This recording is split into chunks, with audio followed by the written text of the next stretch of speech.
what are some of the parts of being a personal trainer that nobody warned you about? I think the first one is that when you work shifts in a commercial gym, you think that you're just going to get clients. It doesn't work like that. So you do have to, it's a sales job. You have to work the gym floor. You have to create connection, have conversations. You have to kind of give value. You don't just get a list of people who want PT. You don't just get people come up to you and ask for it. It's a sales job. And I think that is the biggest thing that takes people by surprise.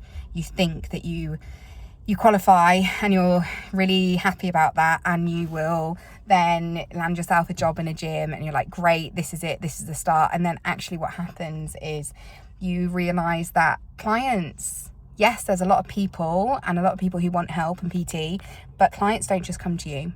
It's sales. And that's what a lot of people aren't prepared for. I combat that by building a personal brand and having a very solid website. I'm very happy with my website. And that's how I get my clients. People find me on Google by searching for things like autistic personal trainer near me or online personal trainer ADHD. And I rank for terms like that. I did that by building my own website, so I have full control over it, because websites are very expensive. And SEO, which is search engine optimization, is also very expensive. And I had no money when I got started. And I knew, because my ideal client is me, I knew that I wasn't going to pick up clients left, right, and centre in the gym by selling. So I wanted to bring my clients to me.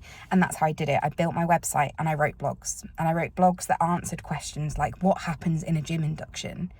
How do I use a treadmill? Beginner's guide to reps and sets. What to expect on your first personal training session. How to manage gym anxiety. What to wear at the gym. All these things that I wish I had known before I started my own journey, I wrote blogs about. And then I updated them and I created links that link between things. And by doing all of this, and there's a lot more to this, I'll do another video, but by doing all of that, I created a web of me on the World Wide Web. I created this like system of me. So somebody will Google something like that. They'll find my website. They might then find me on social media. They'll follow me, and that's how I get my clients. So for me, working in a gym was never the easy option to running a successful fitness business. But also not working in a gym was never going to work for me either, because I struggle with sensory overwhelm. And so for me to be able to effectively teach, support, help my clients, I need to exist in a gym environment myself so that I'm used to it. And the more you're there, the easier it gets. And that's why I still work my shifts, even though my clients don't come to me there. It's because I need to be in that environment myself.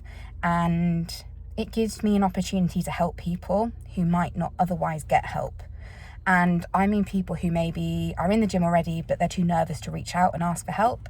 I mean people who are doing something wrong but don't know, and it might lead to injury. I can't help them if I'm not there and not noticing it. So that's why I think for me, it's important to be in the gym.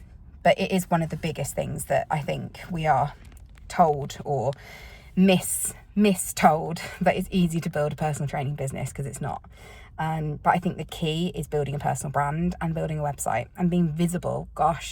Being visible, saying yes to opportunities, trying to get on podcasts. Find the thing that you want to do differently, because there'll be something. There's people will call it a niche, but it could just be who you want to help. Like, there's a group of people out there who need you, and they need to see that you exist, because if they don't see that you exist, they're not going to find you, and you're not going to be able to help them. And that's why you should be looking at building a brand even before you qualify. Start writing a blog. I had a blog long before I qualified, and it just helped me. I blogged about the qualification journey. I made videos. I still get people watching these videos because they relate to the struggles. And it's by being visible that I get found. So yeah, don't rely on working in a gym for clients. What other things do I wish I was told? You might have to run fitness classes and you have to follow a certain pattern and certain routine. And if you work in a commercial gym, chances are you can't play your own music. You have to play from their approved list or just turn up the live music.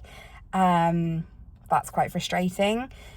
And sometimes you'll even have a list of exercises that you have to do or a format that you have to do. And they say you can put your own spin on it, but there's only so much spin you can put on something when it is prescribed.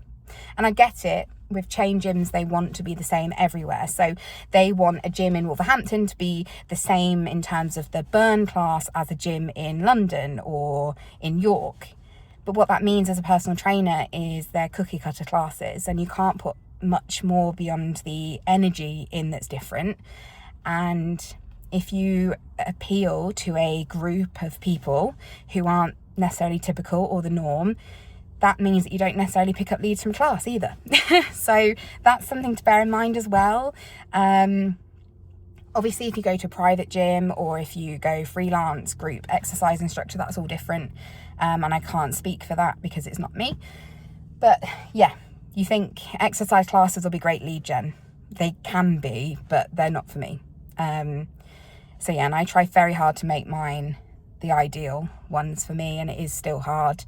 There are workarounds, there are choosing classes that aren't as rigid, and then putting your own sort of flair in, but it's tough. Some gyms won't let you promote. Like where I work, we have a board where you can have a profile. We're not on the internet, so we can't have someone Google the gym and find us. They can only find us through the gym in person when they're in the gym. You can't have flyers up or banners where I am, but some gyms will let you have a lot more than that, and it's worth asking. Perhaps I'll do a video on how to choose a gym to work at, because they're all so different. Or maybe it should be one about questions to ask at a personal training interview. That's a good one. I might do that next. And I'll leave it there today. I hope this was helpful. As always, let me know if you have any questions and what you'd like me to answer next.